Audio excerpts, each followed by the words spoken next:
पता चल रहा होगा, ये जो हम लोग शुरू किए थे नेचर सफारी, तो आप तो जानते ही हैं कि जू सफारी बनवा रहे हैं बहुत अच्छे ढंग से।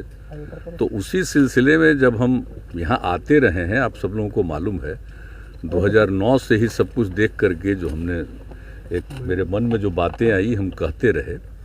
तो जू सफारी का तो काम चल ही रहा है, लेकिन जब जू सफारी का पूरा एरिया एक रोज हम देख रहे थे तो उसी तरह से हमने कहा कि इसके साथ साथ ये जो इतना अच्छा जगह है और लोग देखें, अगर इसको नेचर सफारी भी बनाना चाहिए, ये हमने कहा। लेकिन हाँ, हमारे मन में बात थी कि जो जू सफारी के बगल से ही नेचर सफारी चले, लेकिन अभी हमको सब इन लोगों ने बताया कि उस बीच में नहीं किया जा सकता है, उसको यहाँ से ही किया जाएगा।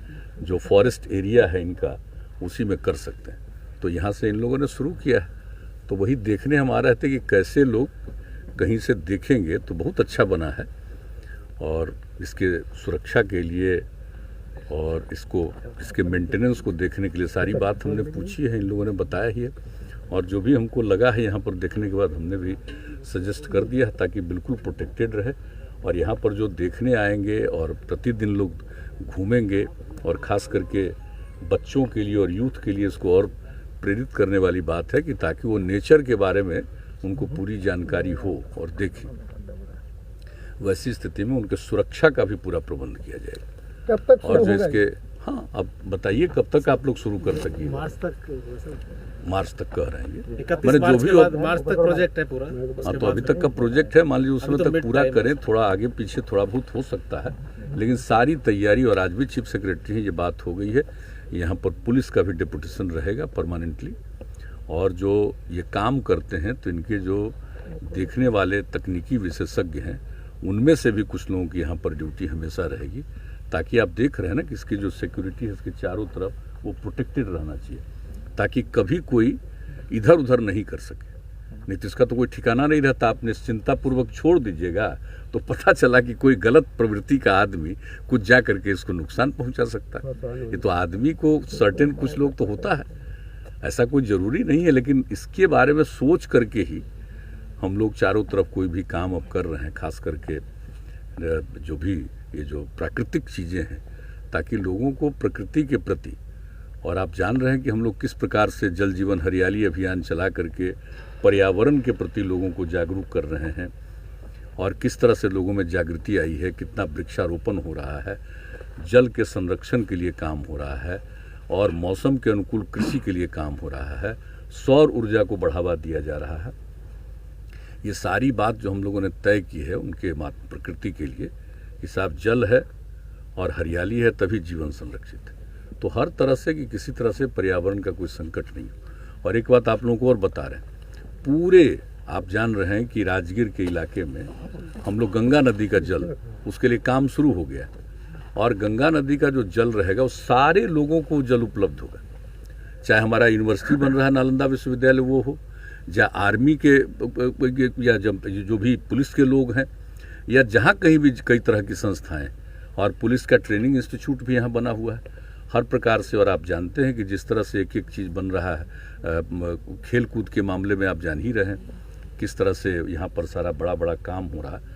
और यहाँ पर एक खेल के लिए भी विश्वविद्यालय बनाने का हम लोगों ने निर्णय कर लिया है। तो ये सब चीज़ होगा सबके लिए, जो भी आएंगे, जो भी होटल में रहेंगे, अपने घर में रहेंगे, सब लोगों के लिए वही हम लोग गंगा जल उपलब्ध कराएंगे पीने के लिए, उसको और स्वच्छ करके एक एक जगह पर पहुंचाएंगे। तो अगर एक बार ये हो गया तो फिर नीचे से ग्राउंड वाटर लोग तो अब नहीं करेंगे, उनको मना भी कर दें ग्राउंड वाटर खुद नहीं निकालिए।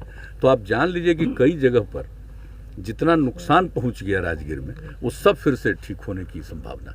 अब जो 34 के इसमें आ गया था भूकंप में, तो वो तो एक अलग बात है, लेकिन बाद में नीचे का जल स्तर कम हो जाने के कारण अगर किसी प्रकार की कोई कमी आ रही है तो उस कमी से भी छुटकारा मिल जाएगा।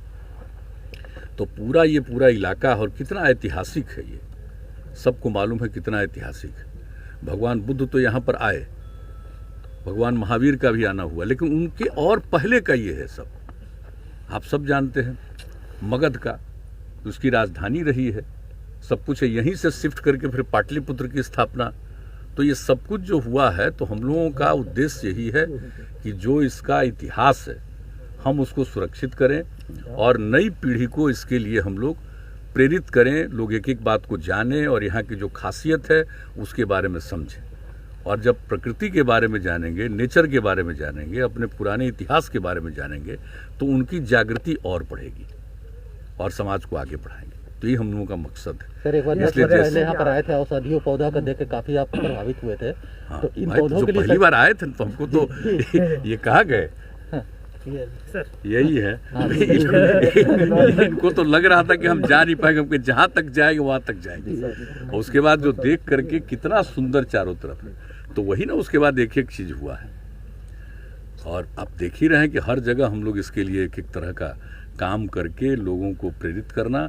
अब सिर्फ जो भी इतना है, इतना ऐतिहासिक जगह है और सब जगह को जो हम लोग इसको ठीक कर रहे हैं ताकि लोग आएंगे तो हर जगह जाएंगे, देखेंगे, तो ये जो टूरिज्म का जो केंद्र है ये और विकसित होगा, बड़े पैमाने पर लोग और आते रहेंगे, तो अच्छी बात रहेगी। तो ये हम लोग का मकसद